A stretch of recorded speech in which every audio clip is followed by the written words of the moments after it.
दिवंगत अभिनेता सिद्धार्थ शुक्ला की मौत ने टीवी और फिल्म इंडस्ट्री को गमगीन कर दिया है। 40 साल की उम्र में सिद्धार्थ गुरुवार सुबह अपने घर में अचेत अवस्था में मिले थे, जिसके बाद उनको डॉक्टर ने मृत घोषित कर दिया। उनका अंतिम संस्कार कल हो चुका है। क्या हुआ था सिद्धार्थ की मौत की आखिरी रात? रिपोर्ट का कहना है कि बुधवार की रात जब सिद्धार्थ शुक्ला असहज महसूस कर रहे थे और उनकी बेचैनी हो रही थी, उस वक्त उनके साथ मारिता शुक्ला और दोस्त शहनाज मौजूद थी। रिपोर्ट में ये भी कहा गया है कि जब सिद्धार्थ की बेचैनी बढ़ने लगी तो उन्होंने शहनाज को पास रहने के लिए कहा। रिपोर्ट के सूत्रों के हवाले से बताया गया है कि सिद्धार्थ सो नहीं पा रहे थे, इसी वजह से उन्होंने शहनाज को अपने पास रहने और पीठ थपथपाने के लिए कहा था।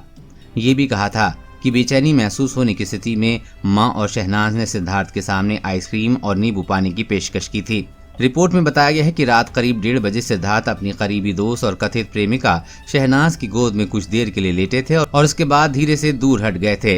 इसके बाद दोनों सो गए और सुबह करीब 7 बजे शहनाज उठी और उन्होंने देखा कि सिद्धार्थ उसी पोजीशन में लेटे हैं जैसे रात में थे। उनके शरीर में कोई हलचल नहीं हो रही थी। जब शहनाज ने उन्हें जगाने की कोशिश की तो वो नहीं उठे। ये देखकर शहनाज घबरा गईं और सीधे सिद्धार्थ की मां के पास 5वीं मंजिल पर गईं। इसके बाद उनकी बहन को इस बारे में सूचित किया गया और परिवार के डॉक्टर्स को बुलाया गया, जिसने उन्हें मृत घोषित कर दिया। इस पूरी घटना से साफ है कि सिद्धार्थ ने अपनी आखिरी सांस करीबी दोस्त शहनाज की गोद में ली थी। हालांकि उनकी मौत की वजह हार्ट अटैक बताया जा रहा है।